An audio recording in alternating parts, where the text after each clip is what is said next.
কাজরি, তুমি তো জানতে পৃথিবীর সমস্ত ধার্মিকের মাঝে আমিই একমাত্র কাফের।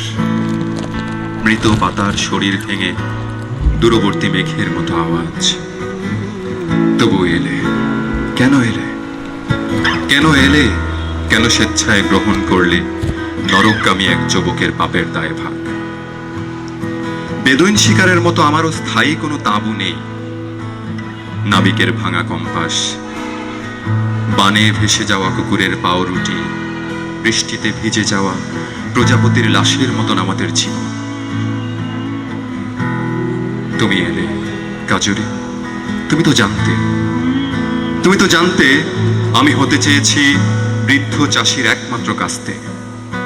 দারোয়ানের ঘুম ঘুম চোখ, প্রেমিকার জন্য জমানো 10ম শ্রেণীর বালকের 36 টাকা, হিমালয়ের আওলা বাতাস, যে বাতাসে উড়ে যায় তোমার ঝরা চুল।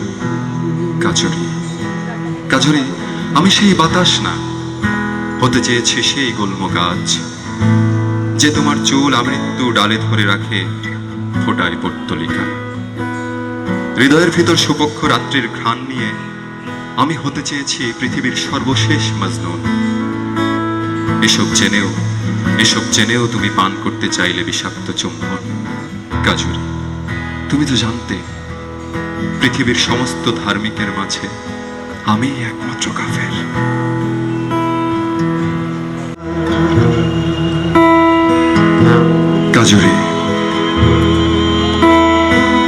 কাজরি, জেনেছি ব্যর্থ প্রেমে মানুষ হয়ে ওঠে পরজন্মে বিশ্বাসী। দেখো, আগামী জন্মে ঠিক তোমারে পাবো, ছনের ঘর একখানা বিছানা। দেখো, আগামী জন্মে ঠিক তোমারে পাবো, ছনের ঘর একখানা বিছানা। ওই জন্মে তোমারে পাবোই, মাঝে কোনো বাদ থাকবে না, ভুইলা যাওয়ার ফাঁদ থাকবো না। কাজ শেষে জলদি ফিরে আসবো ঘরে, তোমার ঠুটটিকা নেব আমার তামুকের আগুন। দেখো, পরের জন্মে ঠিক তোমারে পাবো। এবার শুধু হৃদয় স্পর্শ করেই কাটিয়ে দিতে হলো এই ধার্য যৌবন। তোমার আমার তফাৎ না পাওয়ার দহন নিয়েও কেন এলে কাজরি? কেন এলে কাজরি? এই দহনে কেন পড়লে নিচে? কেন পোড়ালে আমায়? কেন?